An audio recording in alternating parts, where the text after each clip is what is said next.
Un conseil de ministres ce jeudi, c'était au palais présidentiel, présidé par le chef de l'État Alassane Ouattara en personne. Plusieurs sujets passés au peigne fin lors de ce conseil.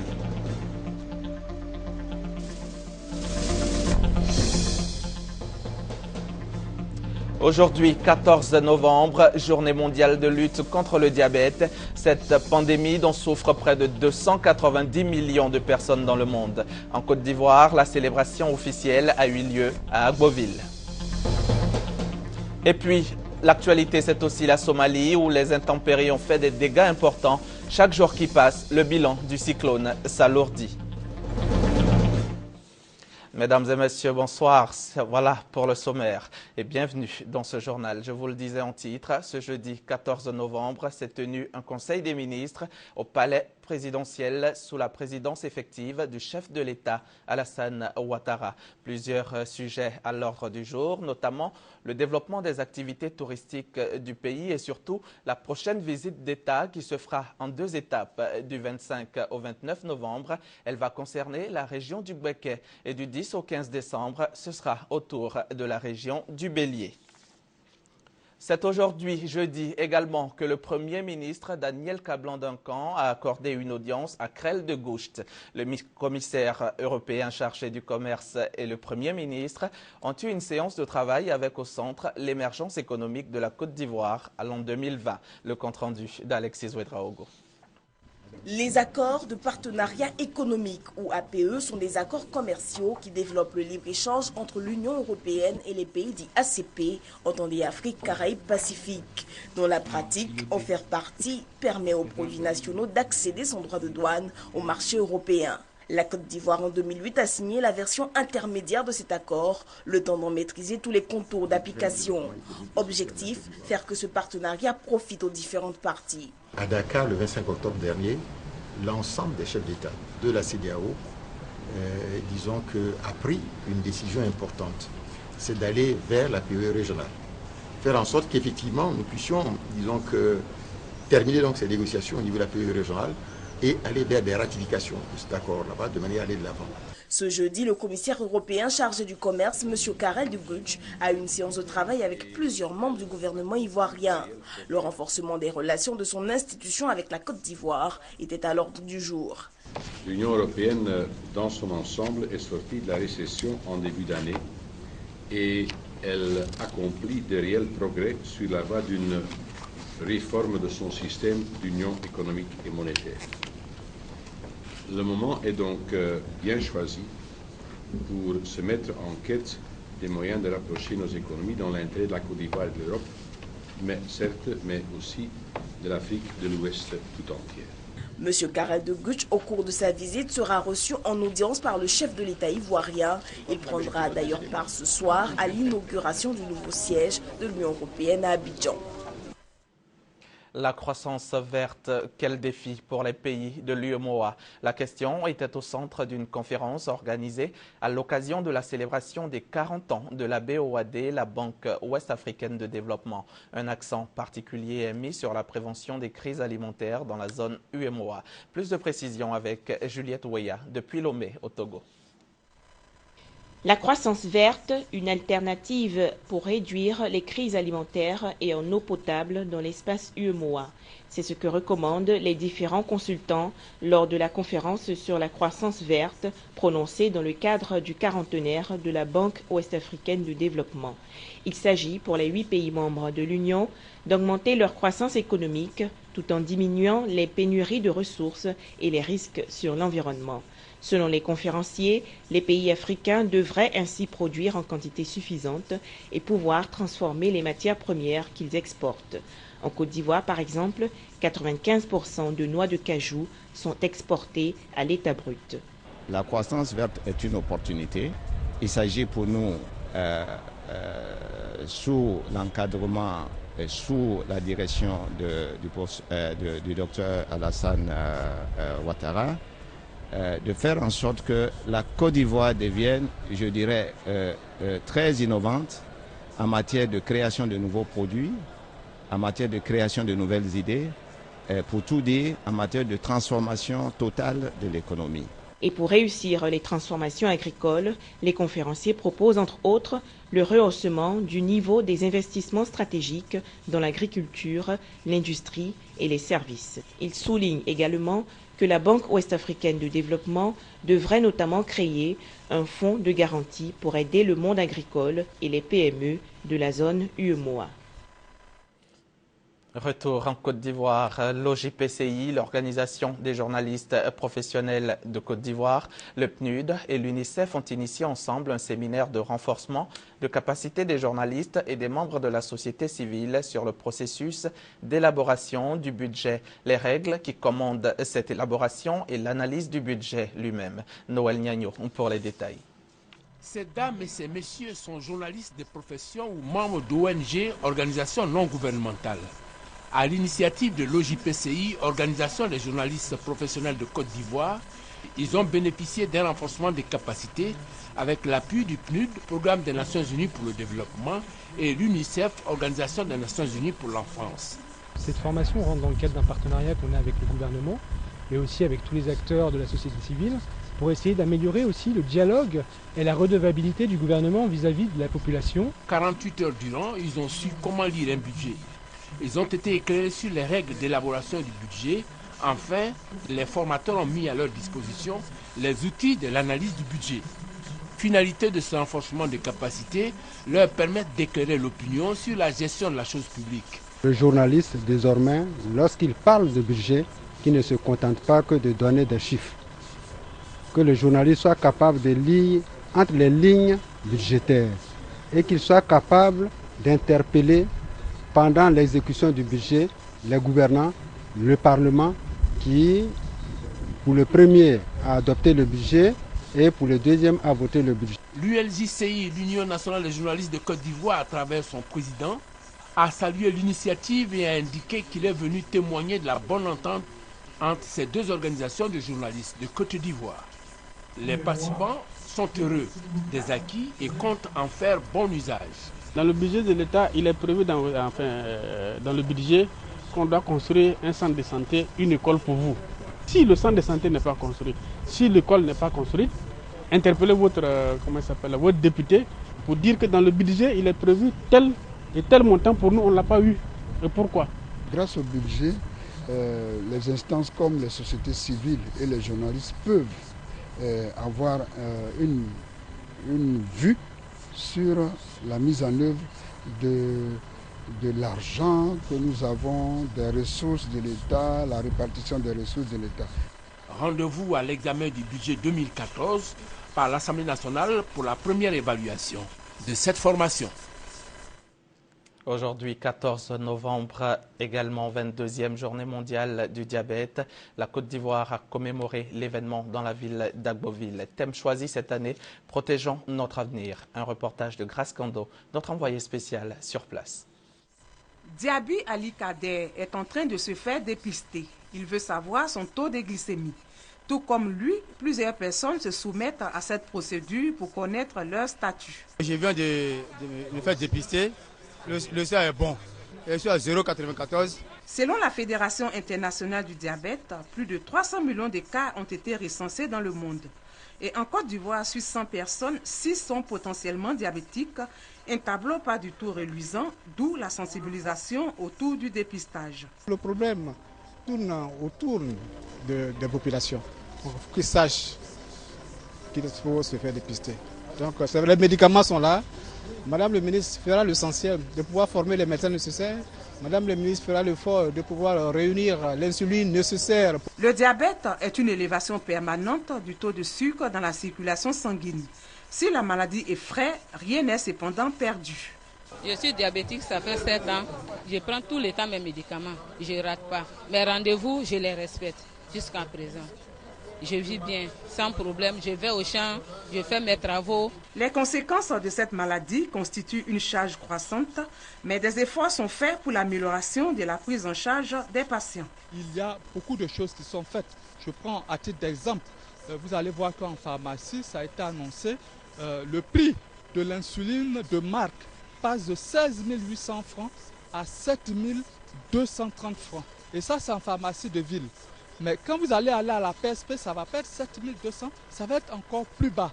Et donc, message d'espoir parce que réduction des médicaments, mais aussi décentralisation des centres de prise en charge. Pour cette 22e journée mondiale de lutte contre le diabète, le thème retenu est « Protégeons notre futur ». 14 novembre, journée mondiale donc de lutte contre le diabète. Mais cette journée est surtout dédiée au dépistage. Cette initiative a en tout cas été celle du Lions Club International et l'Association pour la santé de la femme et de l'enfant diabétique. Ensemble, ils ont organisé une séance de dépistage gratuite. C'était au centre pilote de Port-Bouët et Guy Roger-Nguessan y était pour RTI. Séance de dépistage au centre pilote de Port-Bouët.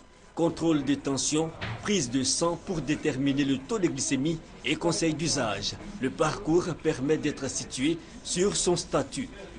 Parmi l'équipe médicale, ce jeune diabétique, il est le leader des enfants atteints de la maladie et il plaide pour une meilleure prise en charge. La situation du diabète reste préoccupante en Côte d'Ivoire. Le taux de prévalence est estimé à environ 6% et chaque année, 1500 nouveaux cas sont diagnostiqués. Pour ceux qui sont dépistés diabétiques en fonction du taux de sucre, c'est-à-dire que lorsque le taux de sucre est supérieur à 1,26 grammes par litre, on conseille à ces personnes-là d'abord de faire attention à leur consommation de sucre et là systématiquement avoir un spécialiste du diabète. En cette journée de lutte contre le diabète, le Lions Club International et l'Association pour la santé des femmes enceintes et enfants diabétiques mènent la sensibilisation. Cette journée que nous avons initiée, nous avons fait un don de 500 kits de dépistage pour le diabète. Nous avons fait ensuite un don d'insuline à l'ONG ASFED pour alimenter la banque à insuline qui est logée à l'INSP, donc à l'Institut national de santé publique. Nous avons fait aussi, ce qui est important, une remise d'une pompe à insuline au service d'endocrinodiabétologie du CHU de Yopougon et à Agboville au cours de cette cérémonie qui se passe effectivement au niveau national. Une conférence aussi pour clore cette journée de dépistage. Les causes et les conséquences de la maladie sur l'organisme sont passées au peigne fin. Un reportage de Guy Roger-Nguessan commenté par Franck Quadio. On les appelle servantes, bonnes ou encore filles de maison. Elles se sont les jeunes filles employées dans la plupart des ménages et qui sont surtout bonnes à tout faire. Accusées d'être très bien au départ quand elles sont en quête de travail et différentes une fois qu'elles intègrent la famille, ces filles se défendent bien souvent. Comment se porte le tandem filles de maison employeur? Incursion dans cet univers singulier avec Laetitia Manglé. Marc Sikoji, il est 15h ce mercredi. Soit en garde de fortune, Emma et Charlotte espèrent enfin trouver du travail d'ici à la fin de la journée. Déjà 19 jours que les deux adolescentes fréquentent cette agence de placement, en vain. Pourtant, elles disent avoir toutes les aptitudes pour le métier de servante. Je peux préparer, essuyer la maison. Et puis, peut-être si c'est pour surveiller l'enfant aussi, je peux le faire. Je cherche du travail. Servante. Moi, je peux faire du ménage. Donc, on va faire travail de maison. Je peux faire. Travailleuse, très propre, sérieuse, honnête. Des vertus dont se vantent les prétendantes au poste de servante ou filles de ménage et qui font rêver les maîtresses de maison. Malheureusement, une fois employées, ces jeunes filles représentent pour la plupart de véritables cauchemars pour le domicile hôte. Elle dit, je vais travailler à la maison, je peux faire tout. Mais arrivé ici, je sentais que je suis comme ma mère de maison. Toi qui deviens la servante. Moi-même, Madame Zézé qui parle là, j'avais servante. Je vendais avec elle. Je la voyais d'aller payer gaz, l'argent, tout. Elle est partie avec ça. Donc, on ne veut plus servante. Au début, elles sont gentilles et puis après, elles se montrent, disons, elles se gonflent comme si elles étaient les maîtresses de maison. Tu leur parles, elles s'entêtent, elles font ce que tu ne veux pas. Elles-mêmes, elles viennent chez toi et elles te commandent. Donc, j'ai préféré moi-même faire mes affaires. Vous me voyez sous la pluie, là, je suis allée retirer mes affaires. Pourquoi j'ai décidé de ne pas prendre des servantes? Parce que les servantes, quand tu es avec elles, une fois tu t'habitues à elles, c'est là maintenant leurs parents viennent les chercher pour aller leur donner un mariage. Volte-face soudaine, mais pas générale. Certaines maîtresses de maison et aides ménagères, par contre, approuvent la cohabitation. Celles qui sont avec moi en ce moment sont là depuis des années. Je pense que si elles sont encore là, c'est parce qu'elles sont bien traitées et moins satisfaites de leur travail. Je me sens chez moi. Souvent, il y a des trucs que tu fais, ça ne marche pas, on te fait des reproches, mais ça te permet de corriger ce qui n'a pas marché. Cependant, une question demeure. Qui sont ces filles de ménage avec qui nous partageons le quotidien? Bon, il y a des filles qu'on connaît chez eux, il y a des filles qu'on ne connaît pas chez eux. Donc on a fait des filles d'engagement. Quand les patrons viennent, on donne, ils prennent des connaissances dessus. Si c'est possible, ils prennent la fille. Je les prends par l'intermédiaire de quelqu'un que je connais. Comme ça, quand il y a un problème, je sais chez qui me plaindre. Une fiche d'engagement ou du bouche à oreille en guise de garantie, ce n'est pas si sûr. Et si les agences de placement ou les intermédiaires constituaient eux-mêmes les sources de la faille, de la mauvaise conduite des filles de ménage? La question est posée. Le réseau ivoirien des communicateurs Amis des enfants, toujours dans sa dynamique de lutte contre le travail des enfants. Le RICAE vient donc de lancer la 2e édition du prix RICAE BIT de lutte contre les pires formes de travail des enfants. Une manière pour le réseau de protéger et promouvoir les droits de l'enfant par le biais des médias. Guy Roger Nguessan. Qui va succéder à Touré Yeli, lauréate du prix RICAE BIT édition 2011? La réponse à la soirée des Ébonies le 28 décembre prochain. Le prix RICAE BIT récompense le meilleur journaliste dans le cadre de la lutte contre les pires formes de travail des enfants. Une distinction censée susciter davantage d'implication chez les hommes de médias. L'initiative est du réseau des communicateurs Amis des enfants, RICAE, avec le soutien du BIT, Bureau international du travail. Aucune lutte aujourd'hui ne peut se mener si les journalistes n'apportent pas leur pierre à cette lutte-là. Et nous sommes convaincus, c'est ce qui fait que nous avons mis l'accent sur la formation des journalistes.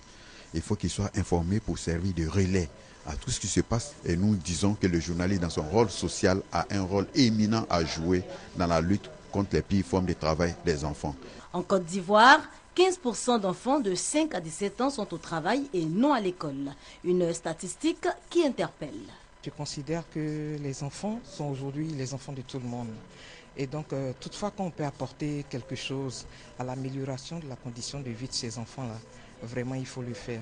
Et donc, c'est ce qui m'a encouragé à faire des enquêtes, à faire des dossiers sur la situation des enfants, parce qu'on s'est dit que les parents ne savent pas toujours le danger que courent leurs enfants. Et donc, quand on a la possibilité de les éclairer, il faut les faire. Sont concernés par ce concours les journalistes de la presse écrite. Ils devront présenter leurs enquêtes, dossiers ou encore leurs grands reportages sur le travail des enfants au plus tard le 18 novembre prochain. Ayant fait le constat de ce que les élèves sont de plus en plus en difficulté, l'ONG ADPF vole au secours de 5 écoles. C'est ce que nous dit Thérèse Yoboué. Les villages de Gombélé, Guienlé, Lema et Ouagounouple, dans la sous-préfecture de Biankouma, sont les bénéficiaires du don de l'ONG Action pour le développement et la protection de la famille. Ce projet a été initié par l'ONG pour venir en aide à plus de 1500 enfants de la région du Tonki qui éprouvent des difficultés à se rendre à l'école, faute de moyens financiers des parents. Je trouve qu'il y a beaucoup de problèmes. Il y a des parents qui n'arrivent même pas à avoir 100 francs, ne serait-ce 100 francs pour acheter un bic pour que son enfant parte à l'école. Donc du coup, nous avons été interpellés. Au total, 1500 kits composés essentiellement de faits scolaires, de matériel d'entretien, de kits sportifs, une banque de livres pour constituer une bibliothèque ont été offerts à 5 écoles de la région. La remise des kits aux enfants, surtout aux élèves de Gombélo, est une première dans la région de Biankouma. Cela permettra aux enfants d'aller à l'école. Les enseignants n'ont pas été oubliés. Ils ont reçu des kits pour un meilleur encadrement des élèves, le tout pour une valeur de 11 700 000 francs. Anne Désiré Ouloto, la ministre de la Solidarité, de la Famille, de la Femme et de l'Enfant, a conduit récemment une mission dans la région du Guémont. Objectif, s'imprégner de la situation humanitaire des déguerpis du parc du Mont Péco, mais surtout recueillir les préoccupations de ces derniers pour y apporter une solution. Thérèse Yoboué, toujours. Bagowo, dans le département de Diokwe, à l'ouest de la Côte d'Ivoire, et Gowo Zagna, dans le département de Bangolo, ont accueilli Anne Ouloto, ministre de la Solidarité, de la Famille, de la Femme et de l'Enfant, de localités d'accueil des ex-occupants du parc national du Mont Péco. Dans ces localités, les communautés vivent en parfaite symbiose selon leurs représentants. Ce climat de paix, résultat de la sensibilisation sur la cohésion sociale, est émaillé de nombreux problèmes. Entre autres, l'insuffisance des infrastructures sanitaires et éducatives, le non-accès aux vivres, l'insécurité et la question de l'insertion économique des déplacés. Autant de préoccupations soumises au ministre en charge de la solidarité. Anne Ouleto rassure les ex-occupants du parc du Mont Péco et leurs tuteurs sur l'engagement du gouvernement à améliorer leurs conditions de vie. Dans le cadre donc, du processus de déguerpissement de la forêt classée du Mont Péco, je viens m'enquérir un peu de l'état des lieux, de la situation de l'œuvre. Je repars satisfaite. Les populations, elles, méritent d'être encadrées, d'être assistées par le gouvernement. La situation des enfants est tout de même préoccupante, mais j'ai vu que elle n'est pas catastrophique en réalité. Le ministre en charge de la solidarité exhorte également au renforcement de la sécurité, au maintien de la paix et de la cohésion sociale à Bagou et à Gowozanya, deux localités où elle a remis des vivres et non-vivres aux populations au nom du chef de l'État. L'ONG Ars, Action pour la responsabilité sociétale des entreprises, veut sensibiliser les organisations de la société civile ivoirienne sur les enjeux de la responsabilité sociétale des entreprises pour un développement durable. Pour ce faire, elle a organisé une conférence sur le thème « Responsabilité sociétale des entreprises, quelle contribution des organisations de la société civile ivoirienne ?» Reportage Konaté Moussa. Comment mieux outiller les acteurs de la société civile pour une meilleure gestion des organisations ivoiriennes? La question est au centre des débats au cours de la conférence organisée par l'ONG internationale Action pour la responsabilité sociétale des entreprises. Aujourd'hui, il est important que les entreprises s'engagent sur la voie du développement durable pour réduire les impacts sur la société en termes de pollution. La société civile doit amener les entreprises à jouer ce rôle social qui fait partie bien de leur mission. La responsabilité sociétale des entreprises, RSE, favorise l'intégration des préoccupations sociales, environnementales et économiques dans les activités des entreprises, un levier important pour engager la société vers un développement durable.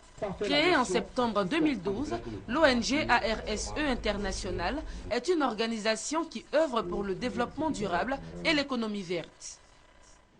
Demain, 15 novembre, c'est la journée nationale de la paix et à l'occasion, demain vendredi est donc déclaré jour férié et chômé sur toute l'étendue du territoire. Une délégation d'écrivains chez la première dame Dominique Ouattara, conduite par le ministre de la Culture et de la Francophonie, Maurice Kwaku Bandama, la délégation dont faisait également partie l'initiatrice du prix Ivoire, a évoqué plusieurs sujets, notamment le 6e dîner gala de ce prix. Ils sont repartis les bras chargés. Dominique Ouattara leur a offert 4 millions de francs CFA. Le compte-rendu d'Abiba Dambélé Saoué. Pendant 1 heure, la première dame de Côte d'Ivoire a échangé avec des écrivains talentueux qui participent au Salon du Livre. Il s'agit de Tierno Monemambo, Ken Bougoul, Véronique Tadio et Maria Mandoy, lauréate de l'édition 2012 du prix Ivoire. Justement, au menu des échanges, l'organisation du 6e dîner gala du prix Ivoire pour la littérature africaine d'expression francophone. La première dame a partagé avec ses hôtes sa passion pour la lecture. Elle a loué le talent de ses écrivains africains. La première dame a félicité le ministre Maurice Kwaku Bandama et Isabelle Fofana, présidente d'Akwaba Culture, pour le travail abattu pour la valorisation de la culture en Côte d'Ivoire. Madame Dominique Ouattara a révélé à ses hôtes la mise en circulation de 3 bibliobus et de l'équipement des bibliothèques de plusieurs établissements scolaires dans le cadre des activités de la Fondation Children of Africa.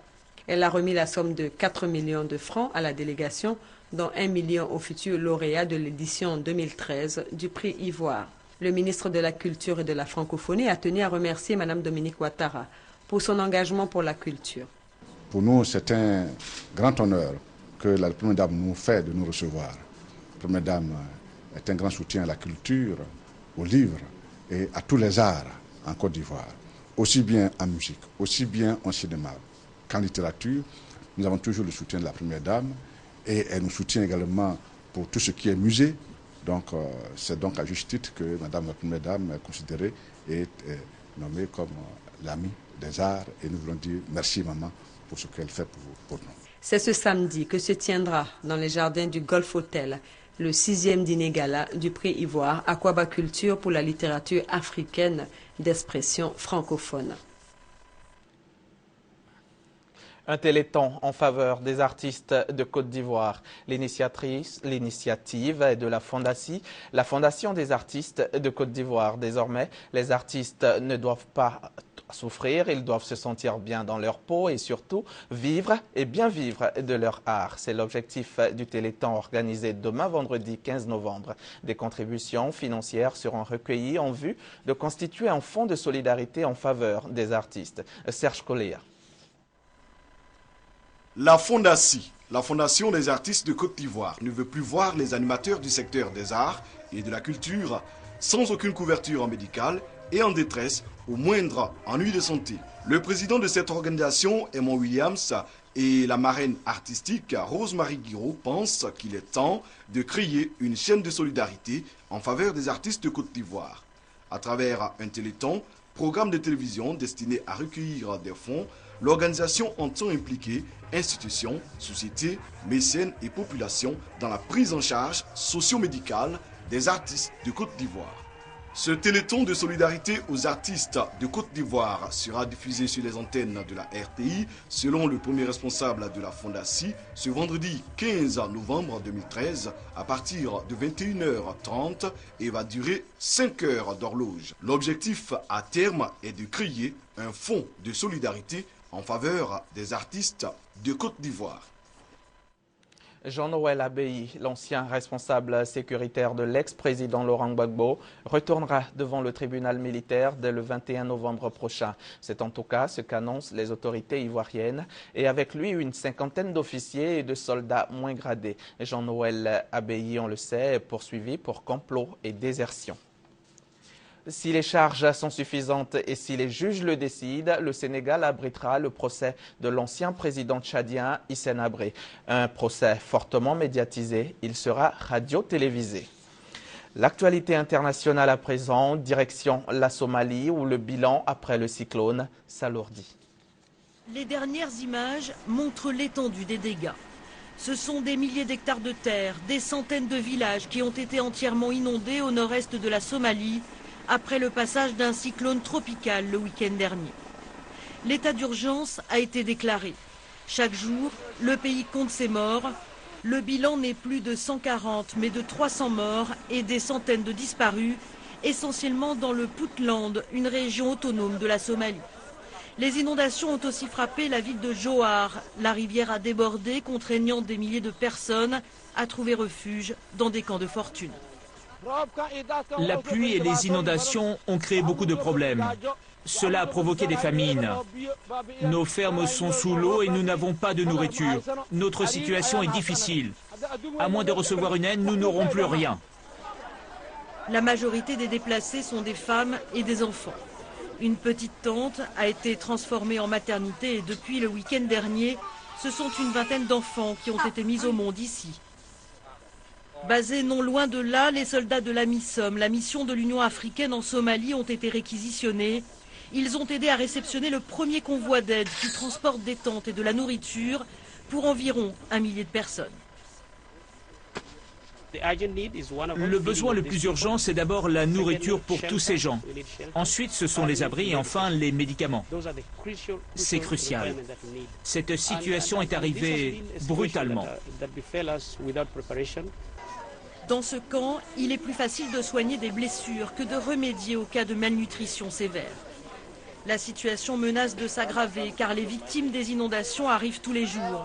Si le stock de nourriture vient à manquer, les soldats de l'AMISOM envisagent de partager leurs rations. Et cette information, pour terminer, le tournoi de la confraternité de l'UNGCI démarre ce vendredi 15 novembre au stade de la haute fréquence, ici même à la RTI. C'est la fin de ce journal. Vous pouvez le revoir sur www.rti.ci.